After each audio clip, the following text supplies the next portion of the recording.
얼마 전에 요 광릉 수목원 옆에 있는 진접에서 카페를 하는 동생을 만났습니다. 이 동생은 아세아연합 신학대학교를 졸업했고요. 거기서 저랑 같이 신학을 공부했던 친구인데 지금은 카페를 하면서 뭐 지역 활동가도 하고 여러 가지 지역을 위해서 섬기는 일을 하고 있어요. 이 친구가 하는 말이 자기 카페에는 여러 종류의 사람이 온대요. 자기가 이제 신학 공부를 했다 뭐 이런 거를 굳이 밝히지 않으니까 스님도 오고요, 교인들도 오고요, 뭐 신부님도 오고요, 또 때로는 교회에 대해서 적대적인 사람들도 온답니다. 그 중에 교회를 다니다가 그만둔 분들도 굉장히 많이 오시는데 이제 이 친구가 전도사라는 걸 전도사 출신 신학을 공부했다는 걸 잘 모르니까 이 친구한테 뭐 이런저런 얘기를 하다가 교회를 그만두고 나오게 된 이야기들도 막 스스럼 없이 하고 그런데요. 교회에서 나오게 된 원인이 대부분 교회의 목사님들이나 장로님들이나 권사님 같은 분들 때문이래요. 소위 말해 믿음이 좋다는 신앙생활의 연역이 오래된 분들 때문에 교회를 나오게 된 분들이 많다, 이런 얘기를 하더라고요. 이건 정말 안타까운 일이에요. 교회는 믿음이 좋은 분들도 있고요, 연약한 분들도 있습니다.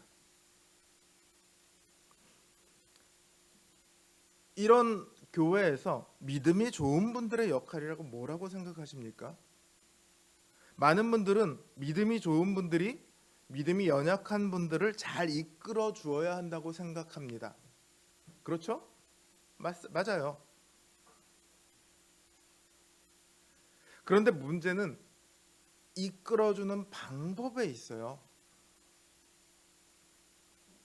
많은 분들이 이 이끌어주는 방법으로 어떤 방법을 사용하냐 하면 잘못된 것들을 지적하고 훈계하고 그래서 고치도록 하는 이런 방법을 사용합니다. 이런 방법으로 믿음이 연약한 분들의 잘못된 부분들이 고쳐지는 부분이 분명히 있습니다만 반대로 오히려 교회를 떠나가는 분들도 많이 있죠. 제가 생각하기엔 이런 방법 때문에 오히려 교회를 상처받고 교회를 떠나가는 분들이 더 많지 않을까, 그런 생각이 들더라고요. 자, 이런 분들 이렇게 지적을 하고 가르쳤는데 교회를 떠나갔어요. 그러면 그 말을 하신 분들이 어떻게 생각을 할까요? 아, 나 때문에 저 사람들이 떠나갔구나. 찾아가서 사과하고 뭐 이렇게 할까요? 그러지 않아요. 옳은 말을 해줘도 들을 줄을 모르네? 옳은 가르침을 받지 않고 교회를 떠나? 그건 그 사람들 문제지. 이런 마음을 갖기가 훨씬 쉽다는 거예요. 그러나 성경은 전혀 그렇게 얘기하지 않습니다. 오히려 그렇게 지적하고 훈계하신 분들에게 문제가 있다고 말을 해요. 당사자들이 들으면 왜 내가 문제야? 나는 성경대로 바르게 얘기했는데 저 사람들이 그 얘기를 안 들었는데 성경의 말씀을 안 따랐는데 왜 내가 문제야? 이렇게 말을 하고 싶겠지만 오늘 본문인 14장 1절부터 15장 13절까지가 다 여기 대한 이야기를 하고 있어요. 36절에 걸쳐서 얘기를 하고 있습니다. 그만큼 이렇게 길게 그것도 했던 얘기를 또 하고 또 하고 또 하고 반복해서 이야기를 하면서 길게 얘기를 하고 있다는 것은 이 문제가 그만큼 심각한 문제고 중요한 문제라는 거예요. 바울은 지금 믿음이 연약한 자들이 떠나가는 것에 대해서 경고를 하는 것이 아니라요, 소위 믿음이 좋다고 하는 분들이 교회 공동체를 해치고 있는 것에 대해서 경고를 하고 있습니다. 성경은요, 우리에게 수없이 많은 명령을 합니다. 성경의 명령들은 대체로 완성형이에요. 완성형이라는 얘기가 뭐냐면 최종적인 목표, 이거를 우리에게 명령을 합니다.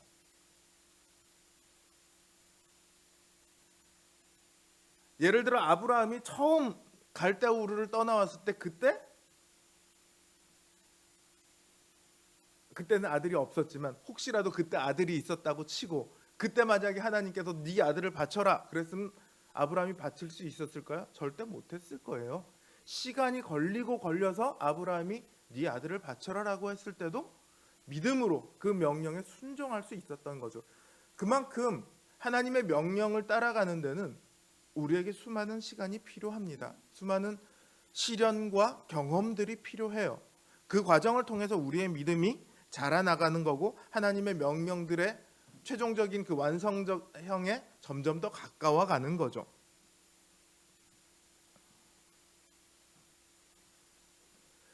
그 말은 우리가 이 명령을 들었을 때 우리 안에 어떤 마음이 생길 수 있느냐? 저거 나는 못하겠는데? 저 나는 불가능한 얘기 같은데?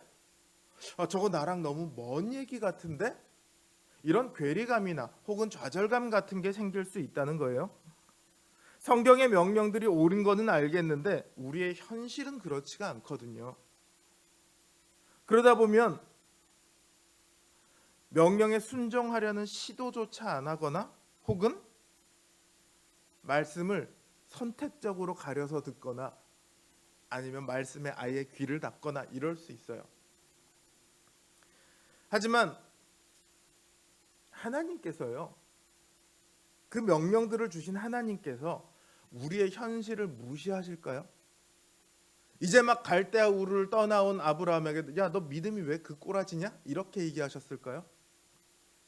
돌팔매질 하다가 이제 막 머리에 기름 부음 받은 다윗에게 너 왜 믿음이 그거밖에 안 되냐? 이렇게 얘기하셨을까요? 그렇지 않다는 거예요.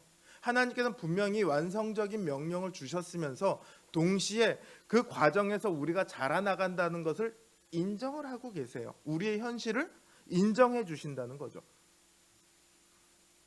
우리가 그 명령을 지금 이 순간 온전히 순종하지 못한다는 사실을 누구보다 잘 알고 계세요.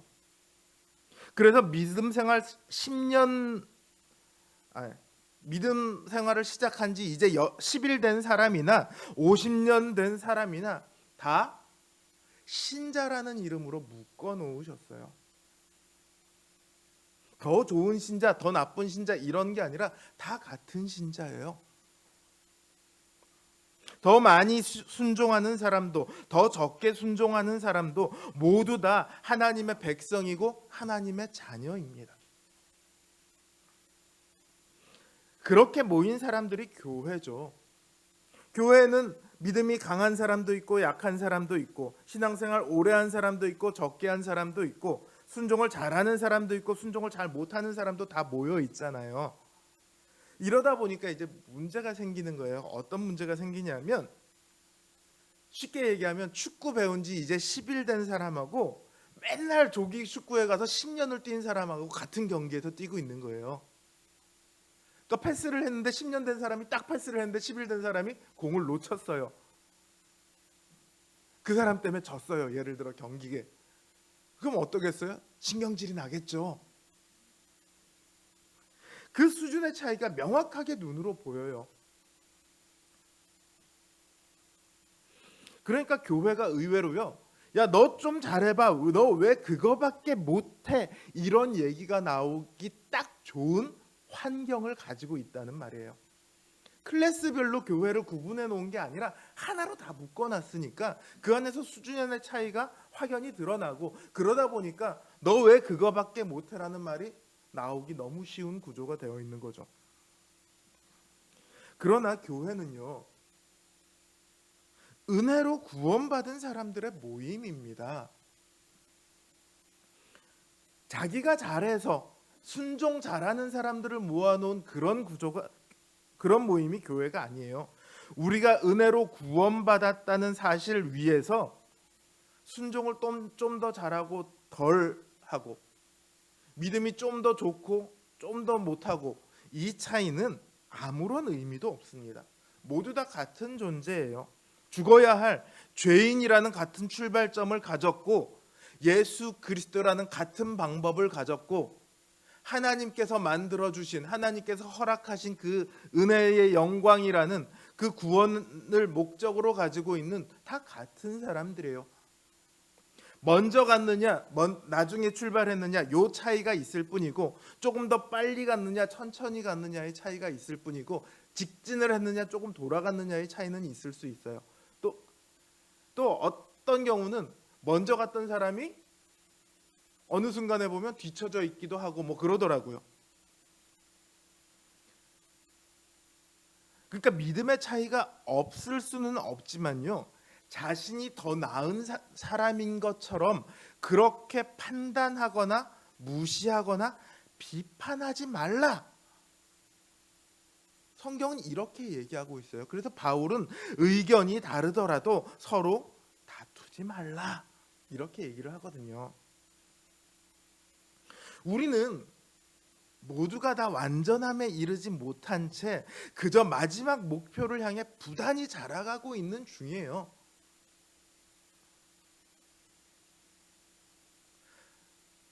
그러니 함부로 남을 판단해서는 안 됩니다. 우리 형제를 비판해서는 안 됩니다. 초대교회에요, 이방인 출신 그리스도인들이 있고요, 유대인 출신 그리스도인들이 있습니다. 이 유대계 그리스도인들 중에 어떤 이들은요, 우리가 그리스도를 믿지만 율법도 지켜야 한다, 이렇게 주장을 해요. 자, 우리가 신자잖아요. 율법을 지켜야 합니까? 지키지 말아야 합니까? 어떤 것은 지켜야 하고요, 어떤 것은 지키지 않아도 됩니다. 지키지 말아야 한다가 아니라 지키지 않아도 됩니다. 그 지키지 않아도 되는 것들에 뭐가 있냐면, 절기나 음식이나 이런 정결 예식에 관한 것들은 우리가 굳이 지금 지킬 필요가 없어요. 왜냐하면 예수 그리스도 안에서 다 성취가 되었기 때문에 따로 우리가 지킬 필요가 없습니다. 십계명은 당연히 지켜야 하겠죠. 그런데 이제 유대계 그리스도인들은 이것까지 꼭 지켜야만 한다고 주장을 했어요. 그걸 지켜야만 구원받을 수 있다, 이렇게 믿었습니다.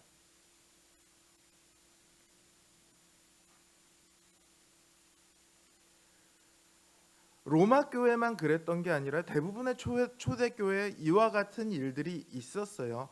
그래서 바울이 뭐라고 얘기하냐면, 믿음이 연약한 자를 너희가 받되 그의 의심하는 바를 비판하지 말라.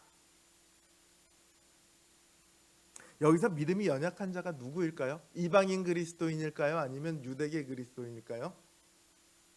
얼핏 생각하면 유대계 그리스도인들은 어려서부터 성경을 배워왔거든요. 그러니까 믿음이 훨씬 좋을 것 같지만, 여기서 바울이 말하는 믿음이 연약한 사람이 바로 유대계 그리스도인들이에요. 예수 그리스도로 모든 것이 성취되었다. 그런데 이것도 지켜야 할 것 같아. 이거 안 지키면 혹시라도 내가 구원 못 받지 않을까? 이런 의심이 여전히 남아 있는 거예요. 이걸 두고 믿음이 연약한 자들이라고 얘기를 합니다.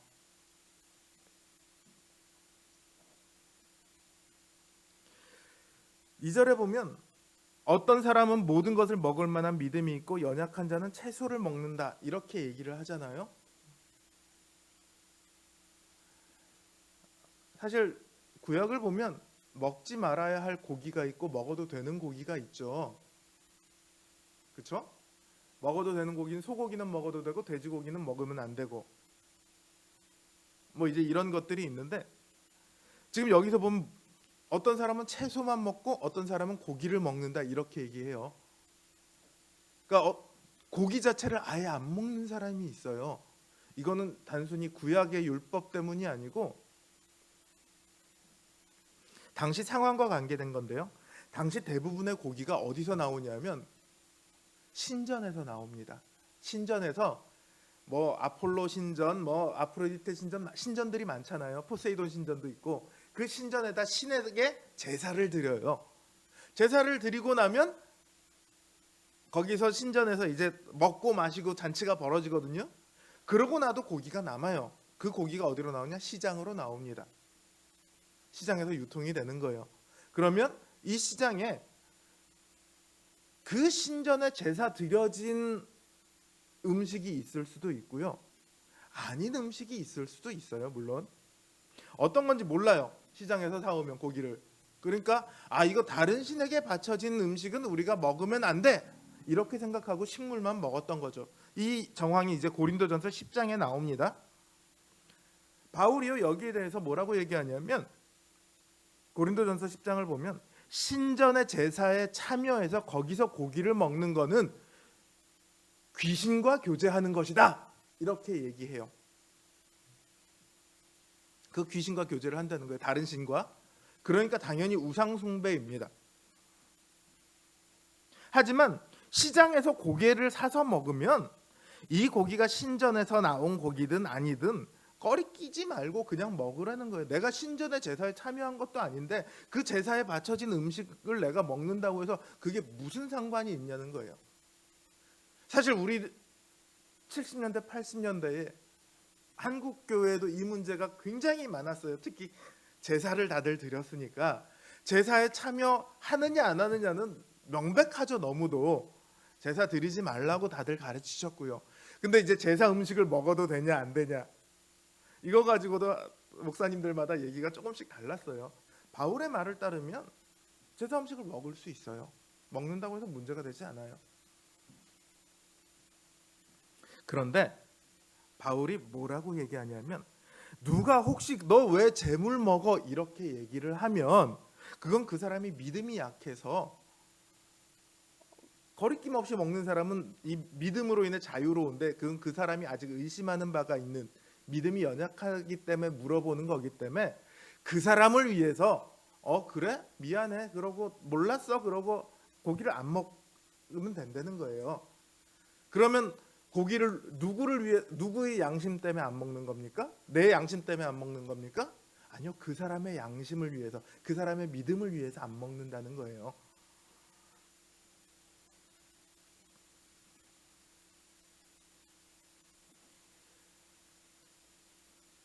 그러니까 지금 바울이 이야기하는 건 뭐냐면 믿음이 강한 사람이 믿음이 약한 사람에 대해서 어떻게 얘기해야 되느냐?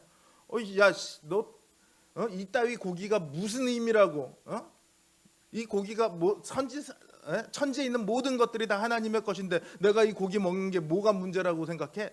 이렇게 따지고 너 왜 믿음이 그거밖에 안 돼? 이렇게 비판하지 말고 대신 그 사람을 배려하라는 거예요. 그 사람을 위해서 내가 이것이 옳지만 그 사람을 위해서 내 수준을 때로 낮춰주라는 거예요.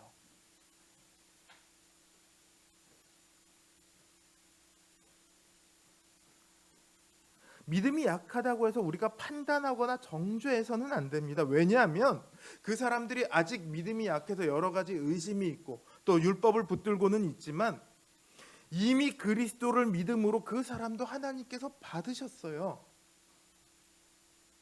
하나님께서 받은 사람을 누가 감히 판단할 수 있을까요? 예를 들어 어떤 회사에서 장애인을 채용했다고 합시다. 누군가 그걸 보면서 저렇게 해서 수익을 제대로 만들어낼 수 있을까? 이렇게 얘기하는 사람이 있을 거예요. 어떤 회사는 사장님은 고졸들만 채용을 해요. 고졸들을 채용하는데 월급을 많이 줘요. 저 돈 줄 거면 차라리 대졸생들을 쓰지 왜 고졸만 뽑아? 누군가는 이렇게 얘기할 수 있겠지만 그건 그야말로 남이 일에 감나라 배나라 하는 거예요. 그 사장이 자기 마음대로 자기가 원하는 사람을 뽑고 자기가 원하는 만큼 돈을 지급을 한 거예요. 거기에 대해서 누가 뭐라고 할 수 있겠습니까? 그렇다고 제가 뭐 이제 장애인이나 고졸을 결코 무시하는 건 아니고 예를 들어서 얘기한 겁니다. 사람들의 인식이 이렇다고 오해하지 마시길 바랍니다. 자, 하나님께서 받으셨어요. 그리고 하나님께서 그렇게 행하셨어요. 거기에 대해서 우리가 왈가왈부할 자격이나 권한이 있습니까? 없어요. 판단은 오직 하나님의 몫입니다. 결정은 하나님께서 하시는 거예요. 특히나 신자를 판단한다는 것은요, 야, 저 사람은 믿음이 있어 없어 이렇게 판단한다는 것은요, 그 사람을 신자로 받으신 하나님의 판단 자체를 무시하는 거예요. 여기서 예외 상황이 하나 있습니다. 그건 뭐냐면 교회는 판단할 수 있어요. 우리 신자들은 사람을 판단할 수 없지만 교회는 사람을 판단할 수 있습니다. 그래서 교회가 재판을 해서 저 사람은 도저히 신자라고 볼 수 없어, 출교 명령을 내릴 수 있습니다. 너는 교회에 있어봤자 해만 되고 너는 도저히 믿음이 있는 사람이 아니야, 출교 명령을 내릴 수 있습니다. 혹은 네가 신자인지 아닌지 좀 지켜봐야겠어, 그러고 성찬에 참여하는 걸 금지시킬 수 있습니다. 그러나 우리들은 신앙의 형제를 판단해서는 안 됩니다. 주님께서는 형제를 판단하는 자는 그 판단하는 대로 심판을 받을 것이다, 이렇게 말씀하셨잖아요. 신앙이 강한 자나 약한 자나 다 하나님의 심판대 앞에 섭니다. 그곳에서 각각의 믿음대로 판단을 받을 뿐입니다. 감히 우리가 거기에 대해서 왈가왈부할 수 없는 거예요. 지난 화요일 날 아침에 이제 제가 애들 등교를 시키거든요. 등교를 시키는데 한결이가 학교를 간다고 하고 나서, 한결아 얘기 잠깐 좀 할게. 얘기를 학교를 가고 나서 한 15분쯤 지났나 갑자기 전화가 왔어요. 한결이한테서. 이 시간에 전화가 오면 학부모님들은 일단 덜컥하죠. 무슨 사고가 났나, 이 시간에 전화가 올 시간이 아닌데. 그래갖고 전화를 받았어요. 그때 한결이가 울면서 전화를 했어요. 뭔가 했더니 학교를 갔는데 집에다 가방을 놓고 왔대요. 이제 곧 수업 시작할 시간인데, 그래갖고 부랴부랴 챙겨가지고 택시를 타고, 사실 집에서 걸어도 10분인데 10분도 채 안 걸리는데 택시 기다리는데 3분 타고 가는데 1분 이런 택시를 타고 가서 가방을 줬어요. 돌아오면서 무슨 생각이 들었냐면, 좀 웃기기도 하고 한편으로는 어이없기도 한 게, 저도 어려서는 이거저거 많이 놓고 다녔습니다. 맨날 우산 잃어버리고 다니고요, 신발 주머니 맨날 어디다 놔두고 다니고요, 그런 거 저도 많거든요. 근데 책가방을 놓고 다니는 기억은 저도 별로 없는 것 같아요. 그것도 학교 끝나고 놀다가 뭐 놔두고 온 것도 아니고 학교 가면서 놓고 간 적은 별로 없는 것 같은데, 이제 집에 돌아와서 한결이한테 뭐라고 어떻게 얘기를 해야 되지? 어떻게 준엄하게 좀 꾸짖어야 되나? 막 이제 그 생각을 하면서 손톱을 깎는데, 오른손 손톱이 좀 길었어요. 그래서 오른손 손톱을 막 깎고 왼손을 깎으려고 봤는데 왼손 손톱이 깎을 게 하나도 없는 거예요. 이게 뭐지? 하고 가만히 생각해 봤더니 이틀 전에 손톱을 깎았어요. 왼손만 깎았던 거예요. 오른손은 안 깎고 그대로 있었어요. 그러고 났더니 내가 누구한테 뭐라고 얘기를 하겠냐 그 생각이 들더라고요. 한결이한테 뭐라고 한마디 해야겠다, 이 생각이 싹 사라져 버렸어요. 그냥 우리는요, 모두가 다 은혜로 구원받은 사람들이잖아요.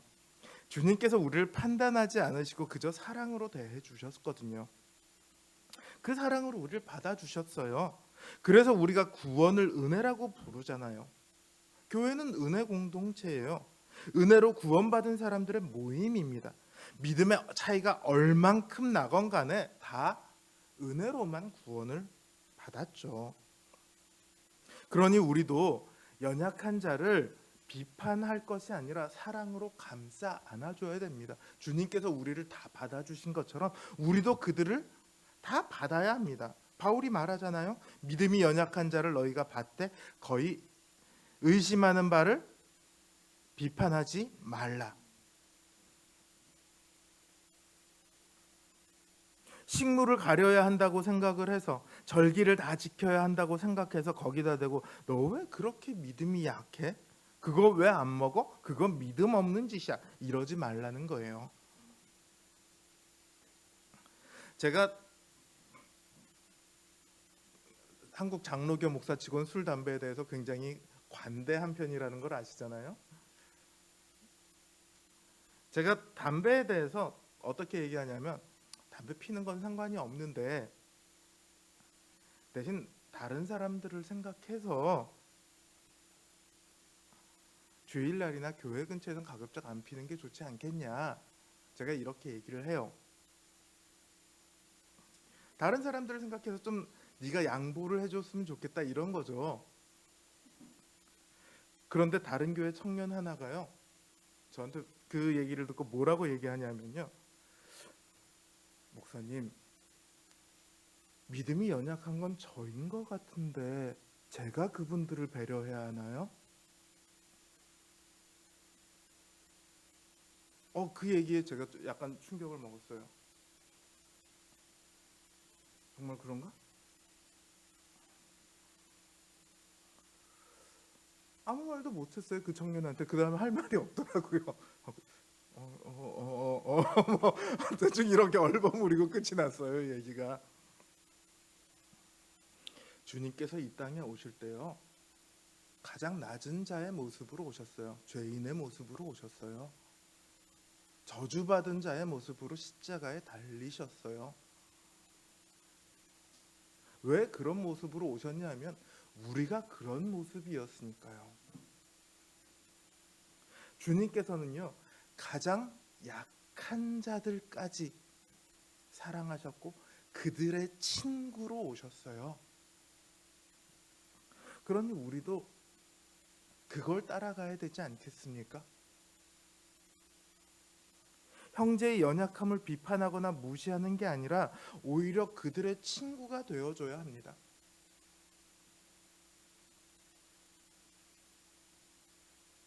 그들을 사랑으로 감싸 안아야 합니다.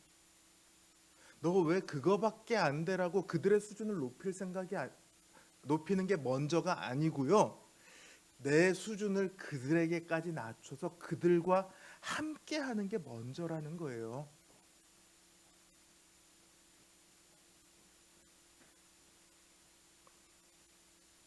우리는요, 비록 수준의 차이가 있을지는 모르겠지만 다 그리스도께서 사셨고 또 그리스도를 주로 모시고 그리스도를 향해 걸어가는 동료들입니다. 다 같이 주를 위해 살아가고 있는 사람들이에요. 어떤 사람은 주를 위해 사는 방식이 조금 더 나을 수도 있고 조금 더 못할 수도 있습니다. 어떤 사람은 이걸 얘기할 수도 있고 어떤 사람은 그거 아니라고 생각할 수도 있어요. 예를 들어 술, 담배 하지 말라 한국교회가 그렇게 가르쳤었는데 저는 그 가르침에 대해서는 뭐라고 얘기하고 싶지 않아요. 그건 이제 다 같이 주를 위해서 하지 않았으면 좋겠다 이렇게 하는 거니까.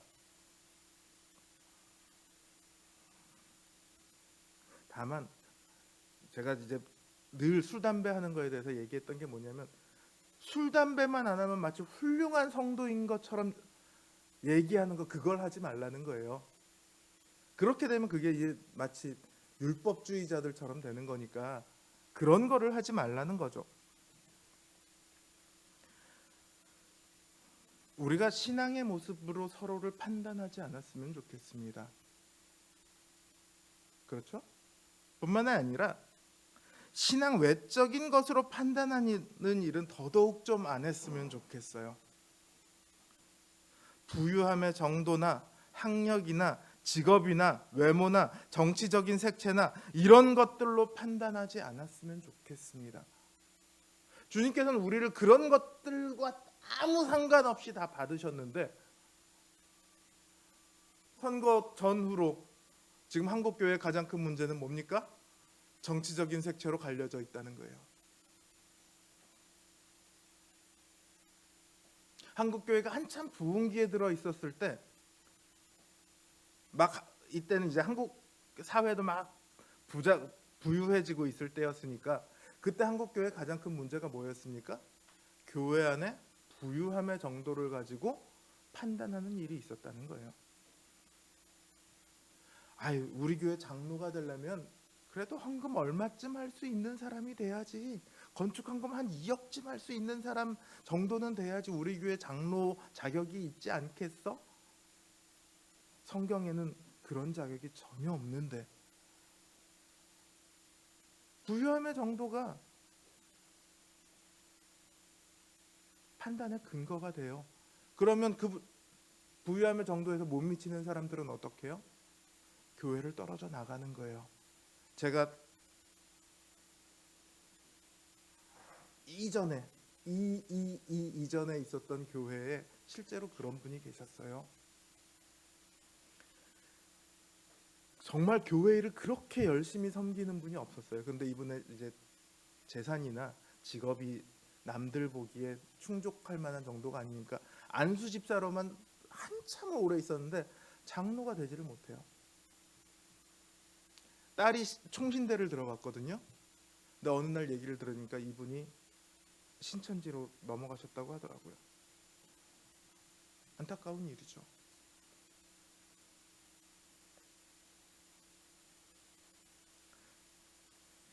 이 설교를 준비하면서 우연찮게 그 유튜브로 이거저거 자료를 찾다가 가수 자두 아시죠? 가수 자두가 인터뷰한 내용을 제가 봤어요. 거기서 이분이, 가수 자두가 목사님이랑 결혼해서 지금 사모님이거든요.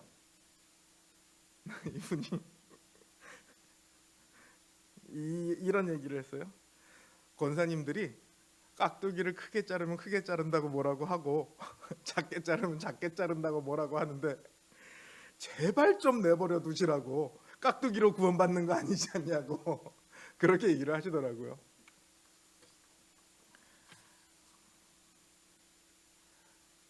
사랑하는 성도 여러분, 우리가 신자라고 해서 믿음이 다 똑같을 수 없어요. 믿음의 대상은 같을지라도 믿음의 수준이, 강하고 약함이 다 다릅니다. 믿음의 차이가 있는 건 당연한 일이에요. 우리는 서로의 믿음이 더 나아가지기 위해서, 또 믿음에서 멀어지지 않기 위해 서로 격려하고 돕고, 또 필요할 때는 이끌어주기도 하고 해야 하죠.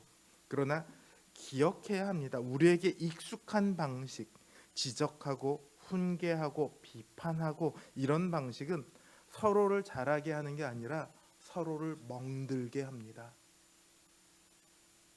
교회를 떠나가게 만듭니다. 우리에게 필요한 것은요, 판단이나 비판이 아니라 사랑입니다. 배려입니다. 사랑으로 감싸 안을 수 있는 교회, 그런 교회라야 주님께서 기뻐하시는 결실을 맺을 수 있습니다. 주님의 사랑이 서로 간에 넘쳐나는 저와 여러분, 그리고 우리 노원 성도교회가 되기를 주님의 이름으로 기원합니다.